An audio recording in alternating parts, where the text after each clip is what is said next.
A operação urbana é um conjunto de mecanismos, tá, que foi criado.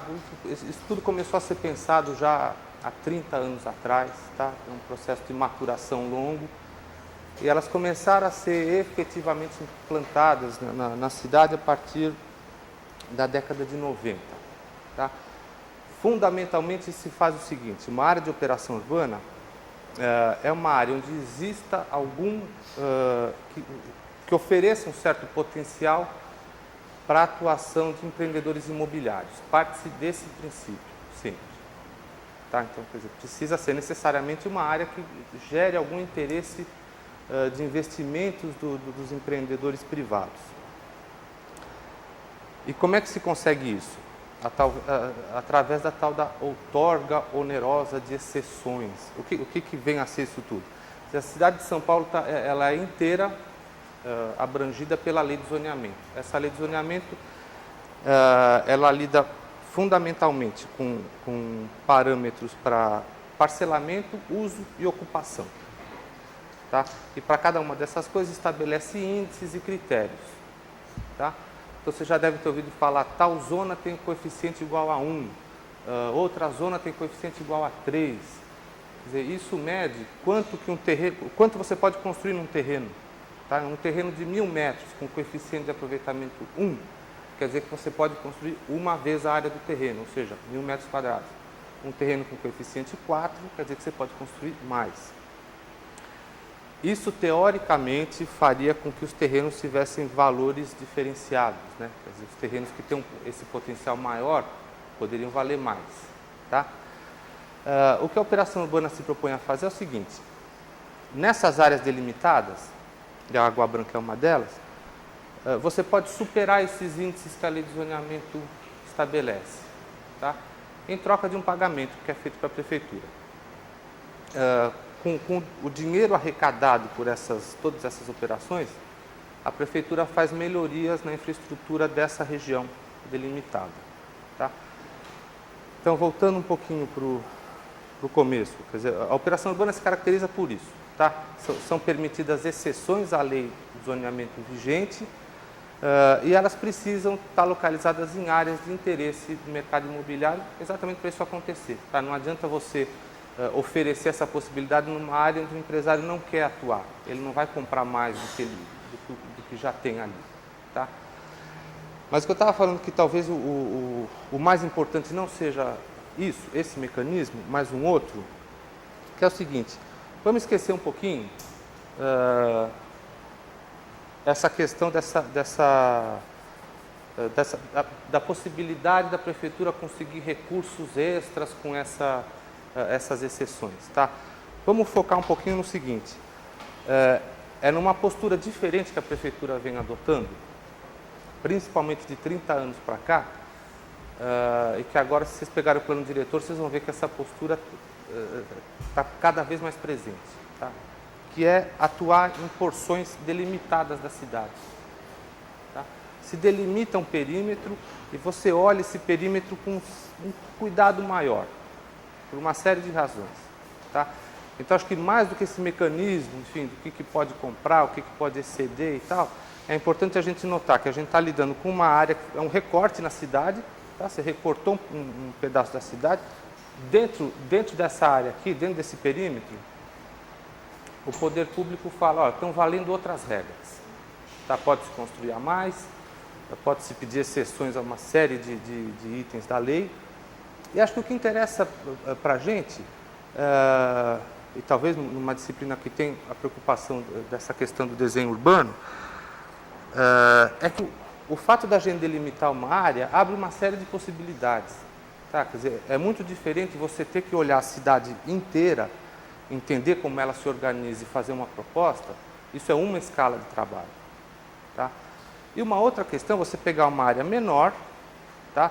Olhar, o modo como você vai olhar para essa área é diferente do modo como você olha para a cidade inteira. Tá? Você pode se deter muito mais em alguns detalhes que aquela outra escala não te permite. Tá? Quais são esses detalhes? Uma das coisas fundamentais é isso que a Mônica falou.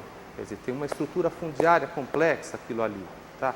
Aquilo é resultante de um processo histórico aí, que vem desde o começo do século, né? Essa cidade tem problemas que são, essa área tem problemas que são específicos dela, são diferentes de outras regiões da cidade. Ela tem potenciais diferentes também, tá? Ela é cortada por um rio, tá? Ela é cortada por uma ferrovia, ela está na várzea. Enfim, ela tem uma série de elementos que fazem com que a gente olhe para ela com uma cara diferente. E o teu campo de atuação é esse aqui, tá? Isso abre outras possibilidades de trabalho. Então, na verdade, o que eu vou falar para vocês é muito mais são muito menos afirmações, tá, do que uma proposta de compartilhar uma série de dúvidas que aparecem. A primeira das coisas, como é que a gente faz para ler essa região? O que ela nos informa? Já que a gente está podendo olhar aquilo com olhos especiais, tá? Que elementos que a gente deve levar em conta para atuar sobre isso, né? Tem uma série de elementos, tá? E aí começa talvez o primeiro equívoco da operação urbana. É de não ter percebido algumas dessas potencialidades. Então, esse título mesmo já fala muita coisa. O que foi definido? Foi definido um programa de obras. Agora, será que um programa de obras é um plano urbanístico? Sabe? Aqui a gente está falando de programa de obras. Vocês estão vendo aqui as obras que estão propostas. São basicamente obras viárias. Tá? Tem também, enfim, estão previstas obras de drenagem, construção de habitação de interesse social, tem uma série de obras. Tá? Agora, como que essas obras são realizadas? Como é que você faz os projetos dessas obras? Tá? E mais ainda, todas essas áreas vazias que existem, elas são um problema para essa região, tá? Elas são entraves para essa região, né?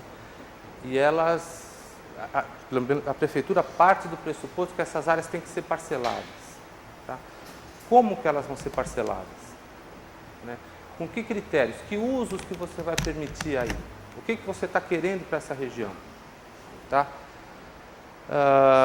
Eu estou falando isso tudo para a gente tentar enxergar essa questão do desenho urbano não só como uma questão meramente formal. Tá? O desenho urbano não é uma coisa que se limita a falar sobre, enfim, a altura máxima dos prédios, a característica da arquitetura. Isso é um dos aspectos, a qualidade das calçadas, do mobiliário urbano. Isso tudo são aspectos de um desenho urbano. Tá? Quer dizer, o que a gente tem tentado trabalhar na EMURB é com essa ideia, é tentar ampliar um pouco essa ideia do desenho urbano, né? Na verdade, o que dá o desenho urbano, ele tem muito mais um significado de que características que essa região deve ter. Tá? Então, só para exemplificar, se for uma região onde você tem um grande incentivo para usos tipo escritórios, comércio, esse tipo de coisa, essa região vai ter uma determinada cara. Tá? Ela vai ter uma determinada arquitetura. Tá? A arquitetura de um edifício de escritório é diferente da arquitetura de um edifício residencial. Toda a rede de apoio que vai se formando em torno disso também vai ter uma característica própria. Tá? Isso vai atrair um determinado público. Todos esses componentes é que vão dar a característica dessa região. Tá? Então, a primeira coisa que a gente buscou fazer, logo depois que a lei da operação urbana foi promulgada, foi tentar fazer um plano urbanístico. Tá? Então, vamos voltar para o começo. O que a lei da operação urbana fala? Ela fala aquilo que já tinha contado no começo, ela permite que os proprietários de imóveis dentro desse perímetro aqui possam pedir exceções genéricas aí à lei de zoneamento, tá? Então podem construir a mais, podem ter uma taxa de ocupação maior, enfim, pode pedir uma série de exceções. Em troca dessas exceções é cobrado uma contrapartida esse dinheiro tem que ser aplicado em obras dentro desse perímetro. Tá? Então, as obras que estão previstas são essas aqui. Abertura de vias paralelas à ferrovia. Tá? Eu não sei se vocês se localizaram aqui. Aqui está mais ou menos o seguinte. Ó. Aqui está o terminal Barra Funda, com o Memorial da América Latina. O Parque Fernando Costa está aqui. Essa aqui é Francisco Matarazzo. Tá? O Minhocão começa aqui. O Sesc Pompeia está por aqui. Aqueles centros de treinamento de São Paulo e do Palmeiras estão aqui. Tá? Mais ou menos. Aqui é a Avenida Pompeia. Na continuação aqui é a Avenida Sumaré. Tá? Então as obras previstas eram abertura de vias paralelas à ferrovia. Até pouco tempo atrás o que existia era uma via que vinha daqui, chamava Mário de Andrade, parava debaixo do viaduto Antártico. Não tinha continuidade. Tá? Do outro lado da ferrovia existe uma outra avenida que o metrô abriu, que vem mais ou menos aqui do terminal Barra Funda até o viaduto Pompeia e para aqui, tá? Então as obras que são previstas pela operação urbana são as extensões dessas duas avenidas. Então essa aqui é o sul da ferrovia, vem daqui até a Avenida Santa Marina, e essa aqui vem desde o viaduto Pompeia também até a Avenida Santa Marina.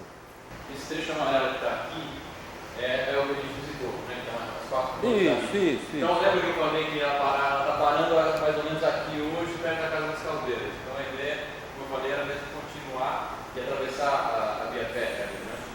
Isso, ela vem até aqui, né? E aqui na altura da Santa Marina vai se fazer uma passagem subterrânea, tá? Hoje, não sei se vocês chegaram aí lá, é até gozado de... Vocês foram lá? Isso. Isso é um negócio muito gozado. Isso era muito típico de São Paulo, sei lá, uns 30, 40 anos atrás. Você ter que parar na linha de trem e tinha aquela cancela, você precisava ficar esperando o trem passar e aí a cancela subir, você passava e tal. Aqui acho que é uma das últimas cancelas que tem. É gozado ver isso. Então, a Avenida Santa Marina ela está seccionada, tá? Vocês andaram por aqui, vocês atravessam. A gente atravessou. Vocês passaram a passarela, aquela coisa toda? A Pompeia, viemos aqui pela Marquete, né? Isso, Hermano Marquete. Hermano Marquete, viemos até aqui e voltamos por aqui. Ah, tá. Então, esse tráfego aqui para veículos não existe. Quer dizer, você vem com o teu carro até aqui, você passa a cancela e aí você vai trombar na outra linha férrea ali. Aí só tem uma passarela de pedestre, tá? Então, tem uma obra prevista que é de interligar de novo a Avenida Santa Marina, passando por baixo da ferrovia. Tem algumas outras ligações complementares, tá? Essa daqui é implantar, de fato, né, a avenida que passa na frente daquele projeto Singapura, que a Mônica falou, que está por aqui. Se vocês olharem no guia de São Paulo, isso aí consta como rua, tá? Mas não é uma rua, enfim, é uma terra batida ali, né? Então a ideia é abrir realmente essa avenida, tratar esse córrego e interligar essa avenida com esse outro prolongamento aqui, tá?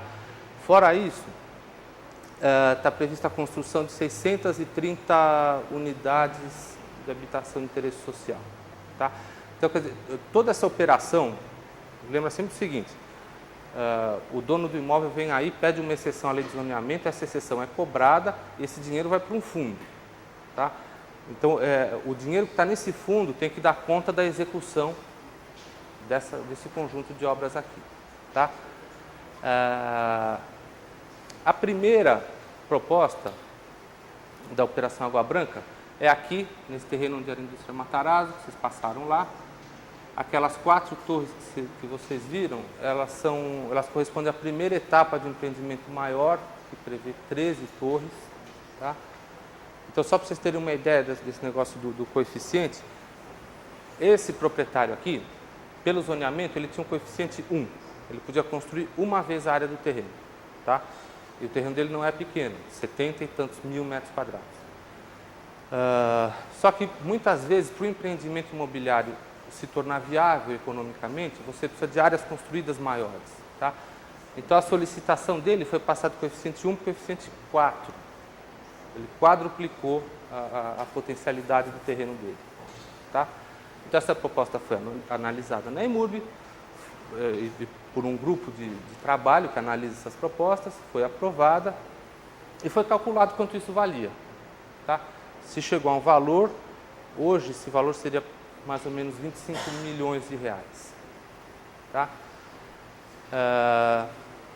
Como que ele pode fazer esse pagamento? Ele pode fazer esse pagamento depositando esses 25 milhões de reais num fundo, nesse fundo da operação urbana. Tá? Ele pode pagar o equivalente a esse valor em obras, ou ele pode pagar em bens imóveis. Tá? Então, não sei, se ele tivesse outros terrenos aqui dentro desse perímetro, com esse valor, ele podia fazer essa permuta. Tá?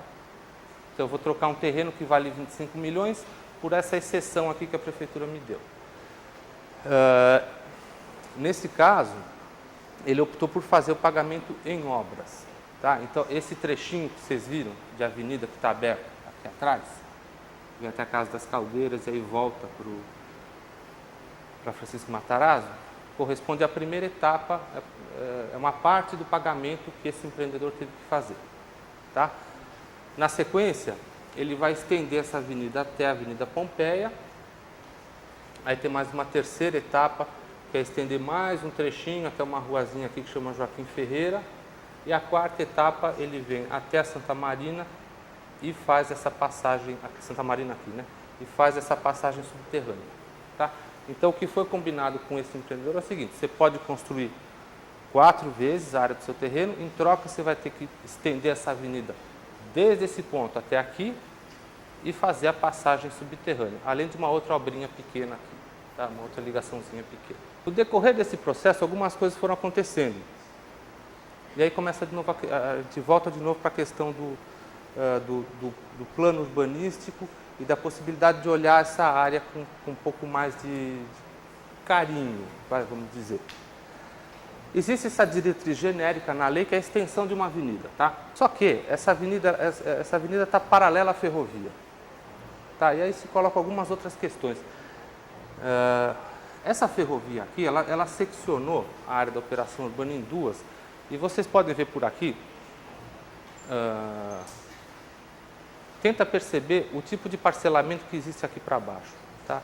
São quadras mais regulares, desse tamanho mais comum, que a gente está mais acostumado a ver, quarteirões de 100 por 100, 120 por 120, ortogonal, enfim, é um padrão que já é mais conhecido nos bairros mais centrais. Né? Se vocês olharem para o lado de cá da ferrovia, vocês vão ver um outro tipo de parcelamento. Tá? Um parcelamento de lotes muito maiores. Tá? E a gente volta para aquilo que a Mônica estava falando. Esse parcelamento é resultante, primeiro, dessa retificação do Tietê. Isso alterou profundamente a configuração espacial dessa várzea aqui. Tá? E outra coisa importante é o zoneamento, né, que ela também tinha falado. E grande parte dessa zona toda aqui é uma zona industrial. A zona industrial precisa de lotes maiores. Tá? As indústrias, ao contrário dos prédios de escritório, elas precisam de áreas na horizontal e não na vertical. Tá? Então elas precisam de lotes maiores. Isso se refletiu na configuração desse espaço aqui. Tá? Então você tem quadras muito grandes, lotes muito grandes, as conexões são mais complicadas. Tá? Ela não tem a mesma dinâmica dessa região aqui. Tá? Que é uma região bem mais diversificada. Né? Aqui você encontra habitação, comércio, serviços, enfim, tem uma mistura de usos. Né? Aqui já não. Tá? Você tem uma ocupação que é quase que exclusivamente industrial. Bom, eu estava falando da questão do projeto da avenida. Né? Quando vocês chegaram, não sei se vocês chegaram aí lá, mas vocês identificaram o que é essa Casa das Caldeiras? Onde tem aquelas umas chaminés grandes, enfim, tá? Aquilo ali é um imóvel tombado, tá? A lei prevê uma diretriz genérica que é uma extensão viária, daqui até aqui, tá? Só que no meio dessa diretriz aqui tem um imóvel tombado, tá? Então eu vou tentar sempre ir puxando para o começo, né? Quer dizer, vamos começar a analisar as falhas aí. Quando eu estou falando de falhas, estou falando das minhas, porque eu trabalhei nisso desde o começo. São falhas mesmo, são as nossas, né? São falhas de leitura, tá? Que acho que a gente tem que saber que a gente comete essas falhas. O que a gente devia ter sacado de cara? pô, tem um imóvel tombado aqui e tem uma ferrovia atrás dele. Quer dizer, essa avenida, ou ela vai passar pelo meio do imóvel tombado, ou ela não vai passar. A gente ficou alguns anos sem saber responder. Pô, e agora? Né? Isso abriu uma outra possibilidade, que aí as coisas começam o horizonte da gente começa a se abrir. Tá? Eu acho que em nenhuma foto a gente vai ver isso com muita clareza. Mas enfim, tudo bem, vai. Vocês têm lá a casa tal da Casa das Caldeiras. Tá? Tá aqui, a Francisco Matarazzo está aqui.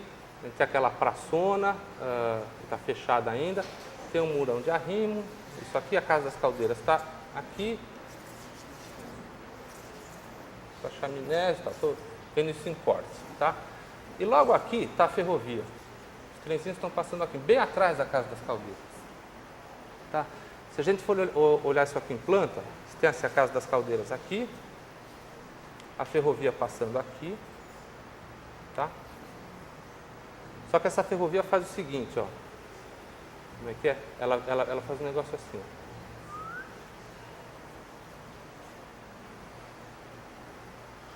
Tá? Quer dizer, o que a gente percebeu? Bom, uma das coisas que a gente pode fazer é tirar esse embarrigamento que ela faz aqui. Se a gente relocar a ferrovia e fizer isso daqui, a gente ganhou o espaço para passar a avenida. Tá?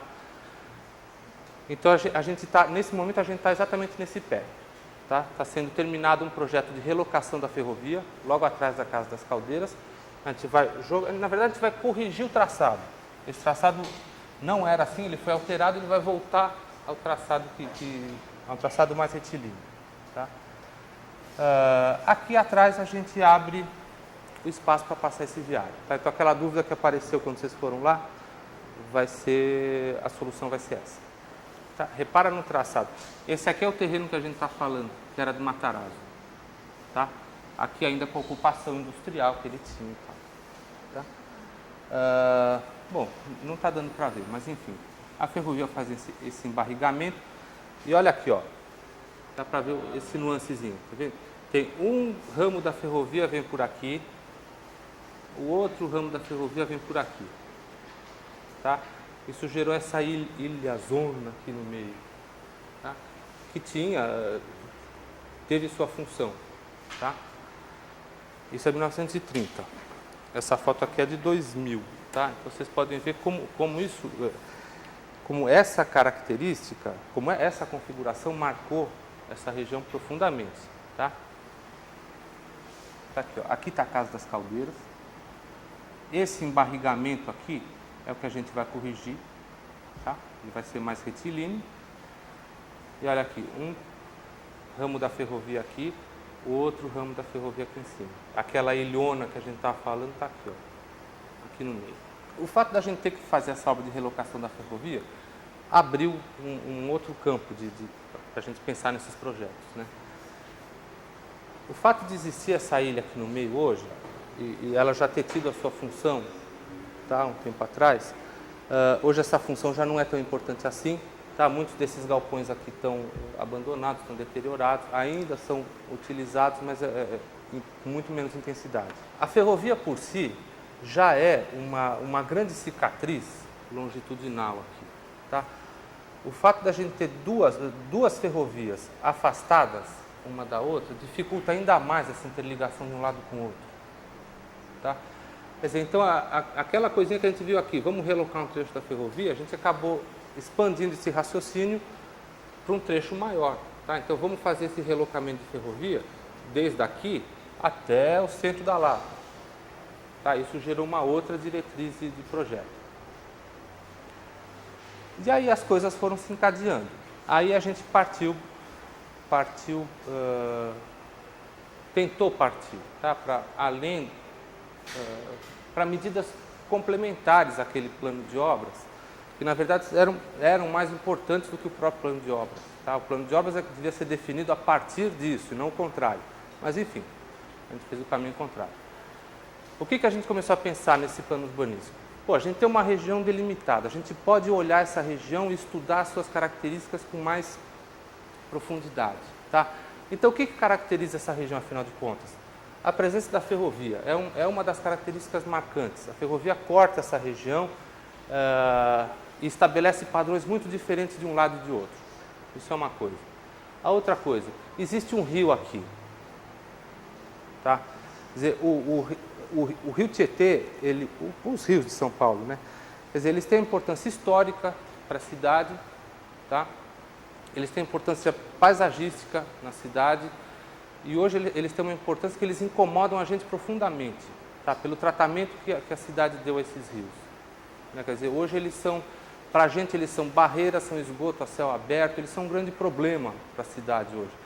Então, eles sempre tiveram um papel muito importante na cidade, tá? Seja pelos problemas que eles causam hoje, ou seja pela importância que eles tiveram e continuam tendo, tá? Então, isso é uma outra característica. O que mais? A gente tem extensas áreas de propriedade pública e propriedade particular, ou vazias ou subutilizadas. Essa região, ela é bem servida por transporte coletivo de alta capacidade, metrô e ferrovia. Ela tem um sistema viário de porte pesado, tá? Marginal, Avenida Sumaré, Avenida Pompeia, Francisco Matarazzo, é um sistema de porte. Tá? A Francisco Matarazzo, e aí é sempre bom a gente não esquecer que mesmo a gente recortando um pedaço da cidade, a gente não pode esquecer da cidade inteira. A Francisco Matarazzo, ela faz parte da grande ligação leste-oeste, tá? Que vem Radial Leste, Minhocão, contorno centro, Minhocão, Francisco Matarazzo. Quer dizer, isso aqui é uma perna de uma grande ligação da cidade, tá? E ela tem que ser entendida nesse contexto também, tá? Bom, a gente pegou então esses elementos principais, essa região ela precisa ter um tratamento diferenciado de outras, tá? Porque ela tem características muito especiais. Então a nossa proposta começou pelo seguinte: primeiro, vamos relocar essas ferrovias, tirar aqueles embarrigamentos que a gente viu. A gente confina as linhas num leito único, com a menor largura possível, tá? Para ela continuar operando. Com isso, a gente facilita um pouco essa interligação desse lado sul com esse lado norte. Pelo menos a gente aproximou os obstáculos, fica mais fácil de transpor. A outra coisa, essas grandes glebas aqui, por lei, tá? Toda gleba, quando ela é parcelada, ela tem que fazer doação para áreas públicas, sistema viário e áreas verdes e áreas institucionais. Tá? Então, essas glebas têm que ser parceladas. O que caberia, então, à prefeitura? Assim, determinar aonde estão localizados esses grandes espaços públicos que vêm desse parcelamento. Tá? A nossa ideia, então, era a seguinte: vamos aproveitar, nós vamos buscar determinar a localização desses espaços públicos para que eles ajudem a fazer uma ligação entre um lado da ferrovia e o outro. Tá? Então, essa daqui é a gleba Pompeia, tá? A proposta, que não dá para ver muito bem aqui, mas enfim, a gente tem um grande espaço público nesse sentido norte-sul, aqui, tá? Que por sua vez vai se articular com uma praça que existe na frente da Casa das Caldeiras, e essa praça está numa situação interessante, tá? A gente não pode esquecer que aqui está Francisco Matarazzo, aqui está essa praça na Casa das Caldeiras, tá? Isso é assim, ela é uma praça em 2 níveis, tá? Você tem um desnível de mais ou menos 5 metros aqui. Ou seja, qualquer ligação que você faz, que sai daqui, ela sai praticamente em nível, passa sobre a ferrovia e vai ter que buscar algum lugar do outro lado da ferrovia para ela pousar, tá? Então o que a gente fez foi propor a criação de um grande espaço público nesse sentido que se acople com essa praça aqui, tá? Então uma costura estaria feita aqui. A outra proposta é um espaço público no outro sentido, leste-oeste, junto com uma série de medidas aqui nesse Parque Industrial Thomas Edison, tá? A ideia é fazer com que esse grande espaço aqui nesse sentido se coloque na rota do Parque Industrial, tá? Até para que as pessoas que trabalham aqui, que não são poucas, possam, enfim, na hora do almoço, sei lá, qualquer coisa, poder usar esses espaços aqui também, tá? isso, eu estava falando que isso vem acoplado de uma série de outras pequenas medidas, que são aberturas de pequenas praças, aqui nesse parque industrial, que carece dessas ligações no sentido leste-oeste. Tá? A gente faz essas pequenas ligações para ir conectando essa área industrial hoje. Tá? É muito comum vocês passarem por lá e verem que o pessoal acaba almoçando na própria calçada. Tá? Então, come marmita, come lanche e tal na calçada. Então, isso revela claramente que não tem um lugar para se ficar. Né? Fora que é difícil você encontrar aqui farmácia, banco, padaria, serviços de apoio. Né? Quer dizer, então a gente precisa começar a criar essas ligações, facilitar a mobilidade dos usuários dessa área aqui, para que eles tenham acesso a esses serviços também. Tá? A outra grande gleba que a gente tem, que é da Telefônica, está aqui, a proposta também é a criação de um grande espaço nesse sentido norte-sul, que por sua vez vai se acoplar com uma outra praça que vai ser criada a partir da relocação das ferrovias. Tá? A gente vai ganhar aqueles espaços que estavam encravados entre as ferrovias, vem para fora, e a gente consegue pegar uma parte desses espaços para transformar em espaços públicos. Então aqui a gente faz uma outra costura entre um lado e outro da ferrovia. Na sequência, isso aqui vai se acoplar. Aqui, só para a gente não perder, aqui estão os centros de treinamento de São Paulo e do Palmeiras. Quer dizer, existe uma proposta desse plano, que é quando acabar o prazo de concessão que foi dado aí, que acho que é mais de 20 anos, né, que tem, até 2020, que essas áreas retornem para o poder público, tá? E que a gente faça, enfim, consiga fazer algum outro espaço público, uma área verde, que aproxime um pouco a cidade do Rio. Tá? O Rio, apesar de toda a importância que ele tem e teve para a cidade, a gente não tem pontos para se aproximar desse rio. Né? Então, hoje está se falando muito dos programas todos de despoluição, rebaixamento de calha. A gente quer acreditar que essa despoluição vai acontecer, enfim, que as águas tenham um nível de poluição pelo menos um pouco mais aceitável. Né? Isso tudo favorece para que a cidade se aproxime um pouco mais desse rio. Né? O grande problema é que a gente não tem essas áreas de aproximação. Né? O rio está ali, as marginais estão ao longo do rio, o rio está distante da cidade. Né? Então a ideia era criar pelo menos um ponto, seria um ponto entre tantos aí ao longo da marginal, onde a gente pudesse pelo menos se aproximar um pouco do rio e enfim, começa a fazer um pouco parte, né, do cotidiano da gente. Então talvez as ações mais importantes aqui nessa região da Água Branca, pelo menos o que a IMURB está pensando, são três, basicamente. Formalizar um acordo institucional entre a Prefeitura, o Governo do Estado e o Governo Federal, para ver como é que a gente trata essa questão aqui da ferrovia. Tá? A ferrovia tem realmente esses três níveis, tá? Porque aí passa trem da CPTM, que é uma companhia ligada ao Governo do Estado. Passam trens da Rede Ferroviária Federal, que hoje está privatizada, mas a rede é proprietária de muitos imóveis aqui, que está ligado ao Governo Federal. Tá? E a Prefeitura exatamente porque tem os instrumentos que possibilitam a renovação urbanística aí. Tá? Então precisa ser feita essa costura. Eu estou um pouco preocupado só de não querer mostrar para vocês que esse aqui é o plano da Água Branca. Não, esse aqui é um plano da Água Branca. Tá? Então essa questão da ferrovia, que a gente, por uma série de motivos, a gente optou por relocar. Ela vai continuar na superfície, vai ficar relocada. Tá? Agora, vocês têm um monte de possibilidades de tratar isso aqui. Essa ferrovia pode ser relocada, ela pode ser enterrada, ela pode ficar como está, ela pode nem subir nem descer, mas a cidade pode subir, passar por cima dela. Vocês têm um monte de alternativas. Aí, tá? Só o que eu queria chamar a atenção para vocês é o seguinte: não vamos mais tomar a ferrovia como um obstáculo. Ela é um obstáculo físico, ela está aí. Mas ela não é um problema, ela não é necessariamente um problema. Tá? Acho que a gente tem soluções para dar para ela. E não podemos esquecer também o papel que a ferrovia tem, que está sendo redescoberto. Tá? São Paulo tem uma malha ferroviária razoável, ela não é pequena não. Ela está sucateada, está com uma série de problemas. Os serviços de trens de subúrbios, vocês sabem que é um serviço ruim, tá? Mas isso é uma tendência que está se revertendo.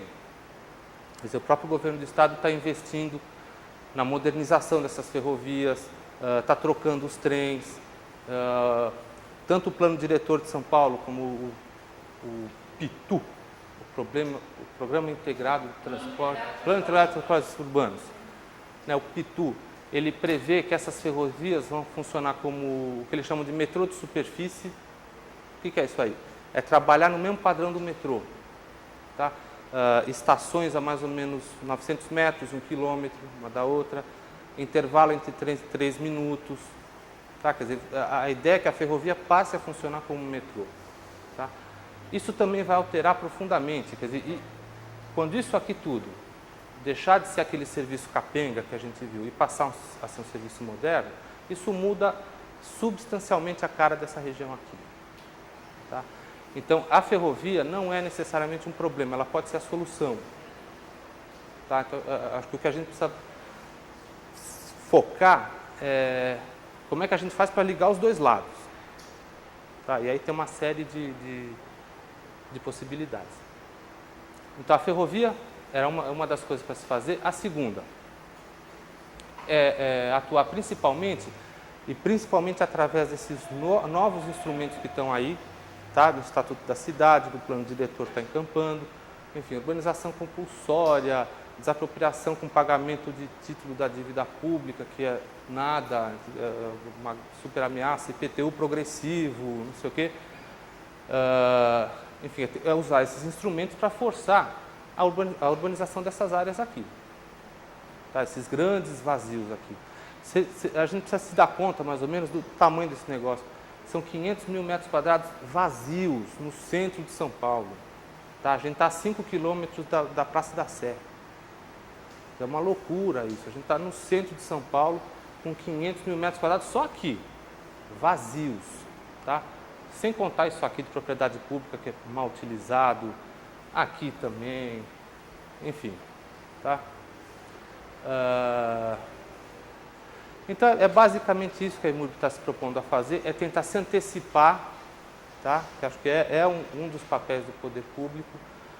Não é só ficar correndo atrás do que acontece na cidade, resolvendo problemas, né? Não é só isso. Quer dizer, aqui se mostra claramente uma oportunidade de se antecipar a isso, informando para esses proprietários quais são os padrões que a gente pretende para a ocupação dessas áreas aqui. Tá? Isso aqui ainda é uma proposta que está só no plano físico, tá? Do parcelamento. A gente está falando, ó, os espaços públicos estão aqui, o sistema viário básico é mais ou menos esse. Tem uma série de outras coisas que tem que ser feitas. Tá? Como é que isso aqui vai ser ocupado? Vai ser ocupado principalmente por serviços de comércio ou por habitação? Ou por um misto dos dois? Em que proporção? Essa habitação é para quem? Para classe alta, média, baixa? É uma mistura de tudo? Em que proporção? Tá? Quer dizer, na verdade, são essas proporções todas, junto com as características físicas da área, com a história que essa área já tem, que vão dar o tal do desenho urbano. Tá? Então, o desenho não é simplesmente o formato dos prédios que a gente vai dar e aquilo que a gente olha, que a gente consegue perceber só com os olhos. Tá? É uma série de outras coisas. Então, muita gente fala assim, poxa, essas 4 torres que estão aqui, daquele total de 13, são só torres de escritórios. Né? Isso é um problema? Pode ser um problema, realmente pode ser. O que a gente e muita gente fala assim, poxa, mas coeficiente 4 quadruplicou isso. Será que isso é tão grave? Será que é um negócio tão problemático assim? Isso daqui, pelo fato de ser um conjunto de prédios de escritórios, já está tendo reflexos nesse entorno aqui. Tá? Estão aparecendo propostas, por exemplo. Hoje o único lugar para se comer aqui é o Shopping West Plaza, que está aqui. Tá? É claro, os outros empreendedores percebendo essa demanda, tem muita gente que trabalha aqui que procura lugar para comer para ir para um cinema no fim do expediente, para comprar uma coisa numa loja e tal. Esse shopping aqui já está congestionado, já está aparecendo uma proposta de ampliação de um outro shopping aqui, que é um shopping Matarazzo, que tem aqui. Tá? Quer dizer, o fato de você ter um tipo de uso voltado para serviços aqui, já está tendo reflexos aqui nesse entorno. Se essas torres fossem de uso habitacional, certamente a gente teria outros reflexos. Tá? Então, quer dizer, o que dá o desenho dessa região não é o perfil dessas torres aqui, mas é o perfil dessas torres, é o modo como elas estão implantadas, o uso que tem lá dentro, o tipo de usuário, porque isso vai ter reflexos no entorno. Tá? O uso habitacional ele vai precisar de outros usos de apoio, de alguns usos de apoio. Uma torre de escritório precisa de outros serviços de apoio. Isso vai mudando muito a característica da região. Tá? Então, é que vocês pegarem esse caldeirão todo, entenderem que a gente tem uma ferrovia que tem que ser considerada. Não adianta a gente falar assim, pô, tem uma ferrovia. Tem a ferrovia, a gente precisa saber o que fazer com ela. Tem um rio, tem uma várzea, e a ocupação de uma várzea não pode ser o mesmo tipo de ocupação de um espigão, porque senão alguma coisa está errada. Tá? A gente a própria arquitetura parte disso, você parte do seu terreno, tá? Das características geotécnicas dele, paisagísticas, enfim. O projeto urbano também. Tá? Então, essa várzea tem que ser ocupada de forma a prever os problemas de drenagem que podem aumentar. Aí. Qual que é o papel dessas várzeas aqui para diminuir os problemas de drenagem que essa região já tem. Tá? E, além desse parcelamento físico, tem essa questão toda dos usos. Quer dizer, o que se propõe aí? Quem é que vai morar? Como é que vai ser a altura dos prédios, que tipo de gente vai morar, vai ter mais gente trabalhando, mais gente morando, vai ter escola, não vai ter universidade, não vai. É esse conjunto de coisas que vai acabar dando a característica dessa região. Fundamentalmente é isso. Só para terminar, acho que um negócio importante, talvez vocês já tenham notado, é que a ferrovia acaba marcando, ela é marcante por todos esses aspectos aí que a gente estava falando, mas por um outro também, ela acaba marcando o fim da várzea. Tá? Isso aqui é plano até aqui. Ó. Quando chega da ferrovia para Francisco Matarazzo, a topografia começa a subir. Quer dizer, então será que essa ocupação ao longo da ferrovia, ela não pode indicar alguma coisa? Outro dia, passando aqui pela Marginal, eu vi esses prédios da RIT aqui, e eles começaram a marcar, não estou discutindo a qualidade arquitetônica dos prédios, tá? Mas o fato é que eles começaram a marcar uma linha que coincide com o fim da várzea. Esse é um elemento interessante, né, da gente lidar também. Você tem uma várzea, uma coisa plana, de repente lá no fundo você tem uma linha que está começando a se verticalizar, que está demarcando esse fim de várzea. São elementos importantes da gente trabalhar também.